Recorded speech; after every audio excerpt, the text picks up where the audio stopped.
राष्ट्रीय आदर्श पिछड़ा दलित समाज पार्टी के तत्वाधान में पूरे भारतवासियों को तहे दिल से हार्दिक स्वागत, वंदन, अभिनंदन करते हैं। और मेरे दोस्तों, आज हमें बहुत दुख से कहना पड़ रहा है कि भारत एक है तो शिक्षा एक होनी चाहिए।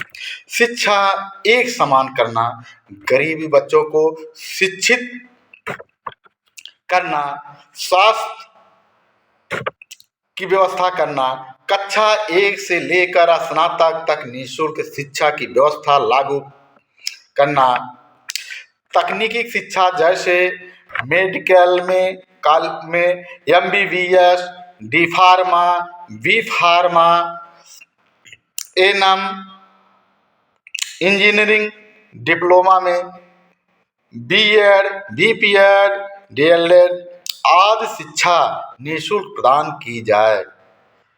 ये राष्ट्रीय आदर्श पिछड़ा दलित समाज पार्टी का एजेंडा है। मेरे दोस्तों, ये जो हमें राशन का जो वितरण या बेरोजगार किसान सम्मान निधि सारी योजनाओं को न दे करके हमें शिक्षा निःशुल्क करनी चाहिए। शिक्षा निःशुल्क अगर हो जाए तो बेरोजगारी दूर हो जाएगा। मेरे दोस्तों, राष्ट्रीय आदर्श पिछड़ा दलित समाज पार्टी का जो एजेंडा है, एजेंडे में नंबर 1 शिक्षा एक समान करना, गरीब बच्चों को शिक्षा की व्यवस्था करना, कक्षा 1 से लेकर स्नातक तक निःशुल्क शिक्षा की व्यवस्था लागू किया जाएगा। तकनीकी शिक्षा जैसे मेडिकल में MBBS, D pharma, B pharma, एनम व engineering diploma, BEd, BPEd, DLED आदि की शिक्षा निःशुल्क प्रदान की जाएगी ताकि उनको नौकरी रोजगार के लिए भटकना न पड़े। मेरे दोस्तों, ये राष्ट्रीय आदर्श पिछड़ा दलित समाज पार्टी का एजेंडा है। रोजगार के लिए हर जाति धर्म के बेरोजगार युवाओं को रोजगार दिलाया जाएगा। पार्टी का उद्देश्य है कि हर घर में किसी एक व्यक्ति को सरकारी नौकरी उपलब्ध कराया जाएगा, जिससे प्रत्येक परिवार में खुशहाली बनी रहेगी।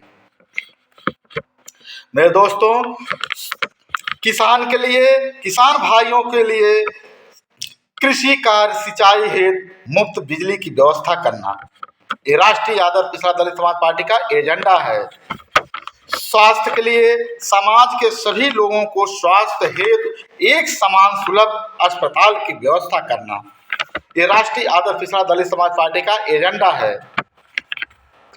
ग्राम प्रधान के लिए मेरे दोस्तों, समस्त माननीय ग्राम प्रधान को उनके कार्यकाल के पश्चात पेंशन की व्यवस्था कराई जाएगी, ये राष्ट्रीय आदर्श पिछड़ा दलित समाज पार्टी का एजेंडा है। कानून का राज, भारतीय संविधान का पालन करते हुए कानून का राज लाना है, तानाशाही समाप्त करना है, ये राष्ट्रीय आदर्श पिछड़ा दलित समाज पार्टी का एजेंडा है। सर्वधर्म संभव पार्टी सभी धर्म संभव के मूल मंत्र के साथ कार्य करेगी और सभी धर्मों का सम्मान किया जाएगा। सबका साथ सबका विकास होगा। पार्टी समाज के सभी जाति धर्मों के लोगों को लेकर के चलने की वकालत करेगी। प्रत्येक परिवार को उसके हक मिलेगा। हम इसी एजेंडे को आगे बढ़ाते हुए कार्य करेंगे। मेरे दोस्तों, कर्मचारी जो हैं, राज्य कर्मचारी के लिए पुरानी पेंशन बहाल होगा, ये राष्ट्रीय आदर्श पिछड़ा दलित समाज पार्टी का एजेंडा है। संविदा कार्य करने वाले स्वास्थ्य कर्मियों को जैसे एनम, आशा बहू को राज्य कर्मचारी का दर्जा दिलाया जाएगा। आंगनबाड़ी कार्यकर्तियों को भी राज्य कर्मचारी का दर्जा देकर के अस्थायी कर दिया जाएगा।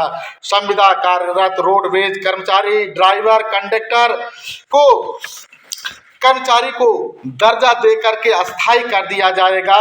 मेरे दोस्तों, राष्ट्रीय आदर्श पिछड़ा दलित समाज पार्टी का एजेंडा है। अधिवक्ता भाई साहब के लिए, अधिवक्ता भाइयों को 60 वर्ष की आयु के बाद प्रतिमाह पेंशन दिलाई जाएगी। यह राष्ट्रीय आदर्श पिछड़ा दलित समाज पार्टी का एजेंडा है। मेरे दोस्तों, पुलिस कर्मचारी की व्यवस्था, पुलिस कर्मचारियों की को व्यवस्था 6,000 रुपये मोटरसाइकिल अलाउंस भत्ता दिया जाएगा। ड्यूटी जाने से पहले उन्हें अग्रिम भत्ता दिया जाएगा। उनके लिए आवास, शौचालय की व्यवस्था की जाएगी। दैनिक ड्यूटी 10 घंटे व 1 साप्ताहिक अवकाश प्रदान कराया जाएगा। पुलिसकर्मियों को उनके अपने मंडल में ही सेवा योजित किया जाएगा।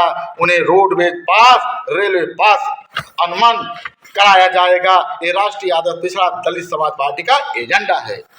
मेरे दोस्तों, जो राष्ट्रीय आदर्श पिछड़ा दलित समाज पार्टी का जो एजेंडा है, संकल्प एजेंडा, राष्ट्रीय आदर्श पिछड़ा दलित समाज पार्टी का यह एजेंडा है कि किसी कार्यकर्ता को एक बार पार्टी का विधायक अथवा सांसद बन जाने के बाद उसको पुनः चुनाव नहीं लड़ाया जाएगा और वे आजीवन समाज का सेवा करते रहेंगे।